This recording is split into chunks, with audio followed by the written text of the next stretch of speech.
आपको यह पता होना चाहिए कि जब भारत को सुरक्षा परिषद की स्थायी सदस्यता ऑफर की गई तो हमारे देश के तत्कालीन प्रधानमंत्री नेहरू ने इस प्रस्ताव को ठुकरा दिया। और क्या आप जानते हैं कि नेहरू ने ऐसा क्यों किया था? नेहरू ने ऐसा इसलिए किया था क्योंकि वो ये सीट भारत के बदले चीन को दिलवाना चाहते थे। जी हां, हमारे देश के प्रधानमंत्री अपने देश के लिए नहीं बल्कि चीन को यूएनएससी का मेंबर बनाने के लिए मुहिम चला रहे थे। इसका पूरा सच हम आपको तथ्यों, तर्कों और सबूतों के साथ आगे बताएंगे, लेकिन पहले जानते हैं कि उस दौर में क्या चल रहा था। दरअसल 1945 में जब यूनाइटेड नेशंस का गठन हुआ तो चीन सुरक्षा परिषद का परमानेंट मेंबर था, लेकिन 1949 में चीन पर कम्युनिस्ट पार्टी का कब्जा हो गया और कॉमरेड माओ त्से तुंग इसके नेता बने। अमेरिका और बाकी पश्चिमी देशों ने चीन की इस कम्युनिस्ट सरकार को मान्यता देने से इनकार कर दिया। ये देश अब भी चीन की पुरानी चांग काई शेक की सरकार को असली सरकार मान रहे थे जो ताइवान से चल रही थी। इसलिए कम्युनिस्ट चीन को उस समय सुरक्षा परिषद में स्थायी सदस्यता नहीं मिली। वहीं सोवियत संघ कम्युनिस्ट देश होने के नाते चीन की नई माओ सरकार का समर्थन कर रहा था और इसी विवाद के बीच अमेरिका और सोवियत संघ दोनों ने समय समय पर भारत को परमानेंट मेंबरशिप देने के लिए ऑफर दिया, लेकिन नेहरू ने भारत के हाथ में आए इस मौके को गंवा दिया। उन्होंने इतना बड़ा प्रस्ताव क्यों ठुकराया, आइए अब इसका पूरा सच जानते हैं और इसकी पड़ताल करते हैं। अमेरिकी सरकार के अंदर में जब भारत को यूनाइटेड नेशंस सिक्योरिटी काउंसिल में परमानेंट मेंबरशिप देने पर चर्चा चल रही थी, तब इसकी खबर अमेरिका में भारत की तत्कालीन राजदूत विजय लक्ष्मी पंडित को मिली। आपको बता दें कि विजय लक्ष्मी पंडित प्रधानमंत्री नेहरू की सगी बहन थी। उन्होंने 24 अगस्त 1950 को अपने बड़े भाई और प्रधानमंत्री नेहरू को एक पत्र लिखा कि प्रिय भाई, अमेरिका के विदेश मंत्रालय में चर्चा चल रही है कि यूएनएससी में चीन को हटाकर वो सीट भारत को दे दी जाए। अमेरिकी विदेश मंत्रालय को इसके पक्ष में जनमत बनाने के लिए कहा गया है, लेकिन मैंने हम लोगों का रुख उन्हें बता दिया है और उन्हें यह भी कहा है कि वो इस मामले में धीमी गति से चलें, क्योंकि भारत में इसका गर्मजोशी के साथ स्वागत नहीं किया जाएगा।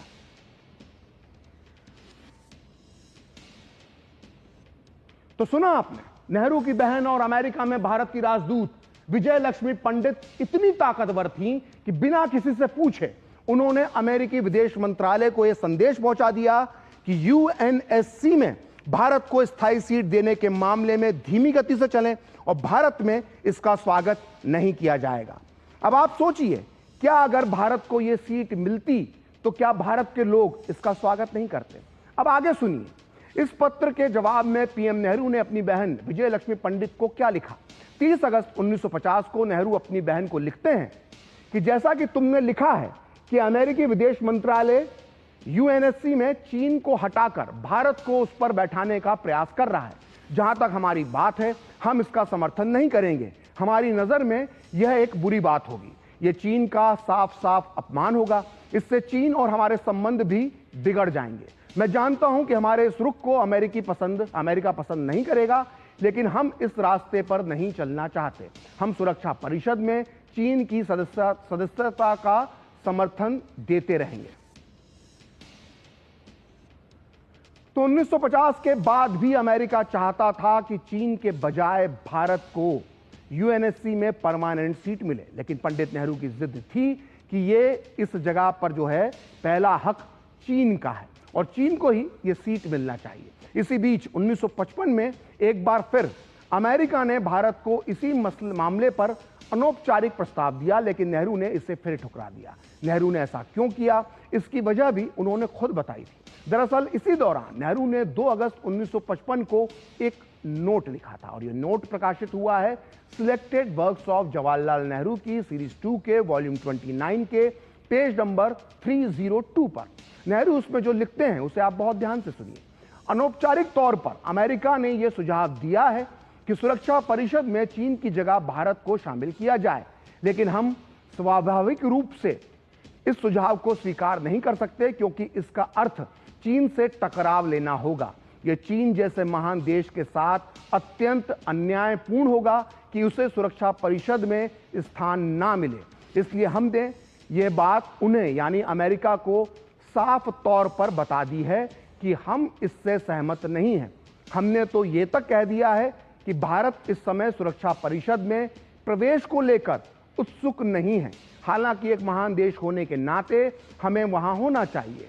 सबसे पहला कदम यह होना चाहिए कि चीन को उसका उचित स्थान मिले और उसके बाद ही भारत का प्रश्न अलग से विचार के लिए आ सकता है। तो पंडित जवाहरलाल नेहरू ने यह नोट 2 अगस्त 1955 को लिखा था। तो नेहरू ने ना केवल बार बार यूएनएससी की परमानेंट सीट को ठोकर मार रहे थे बल्कि वो दूसरी तरफ चीन के पक्ष में एक तरह से मुहिम भी चला रहे थे।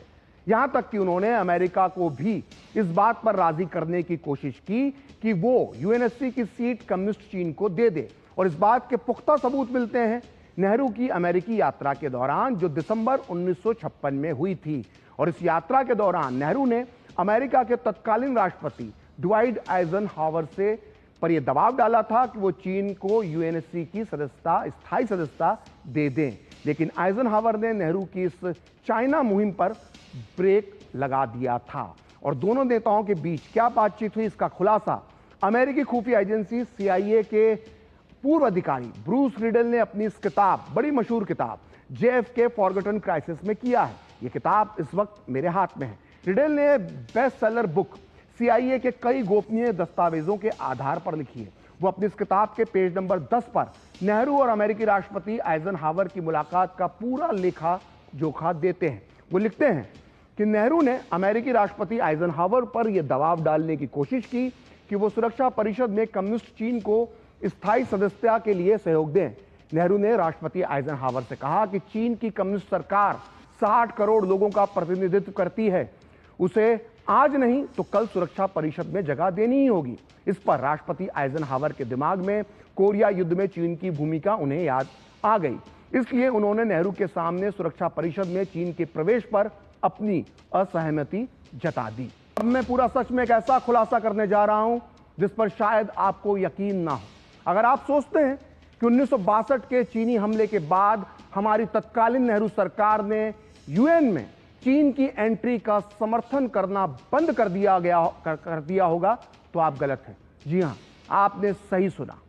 1962 के युद्ध में धोखा खाने के बाद भी हमारी तत्कालीन सरकार इस बात का समर्थन कर रही थी कि चीन को संयुक्त राष्ट्र में जगह मिलना चाहिए। दरअसल 1963 में, यानी चीनी हमले के करीब 1 साल बाद, संयुक्त राष्ट्र महासभा का 18वां सत्र आयोजित हुआ। इस सत्र में भारतीय प्रतिनिधि मंडल का नेतृत्व प्रधानमंत्री नेहरू की बहन विजय लक्ष्मी पंडित कर रही थी। और उन्होंने इस सत्र में चीन को एंट्री देने के मुद्दे पर न केवल चीन का समर्थन किया था, बल्कि चीन के पक्ष में भारत ने वोट भी डाला था। सोचिए, चीनी हमले के 1 साल बाद यूएन में हम चीन की सदस्यता पर उसके पक्ष में वोट डाल रहे थे। जी हां, भारत ने उस प्रस्ताव के पक्ष में मतदान किया जो ताइवान की जगह चीन के प्रतिनिधियों को लाने की मांग करता था। और इसका सबूत मिलता है भारत सरकार के विदेश मंत्रालय की इस वार्षिक रिपोर्ट में, जो वर्ष 1964 में छापी गई थी। और इसमें वर्ष 1963 और 64 के विदेश मंत्रालय के कामकाज का लेखा जोखा था। और इस रिपोर्ट के पेज नंबर 85 पर लिखा हुआ है कि संयुक्त राष्ट्र में चीन के प्रतिनिधित्व के प्रश्न पर चर्चा हुई, जिसमें अल्बानिया, कंबोडिया के उस प्रस्ताव को अस्वीकार कर दिया गया जिसमें ताइवान के प्रतिनिधियों को हटाकर उनके स्थान पर चीन के प्रतिनिधियों को लाने की मांग की गई थी। लेकिन भारत ने इस प्रस्ताव के पक्ष में मतदान किया, क्योंकि हम संयुक्त राष्ट्र के सदस्यता के संदर्भ में सर्वव्यापकता के सिद्धांत का समर्थन करते थे। भारत यह मानता था कि चीन का प्रतिनिधित्व होना आवश्यक है ताकि वो उस संगठन की जिम्मेदारियों और अनुशासन के अधीन आ सके।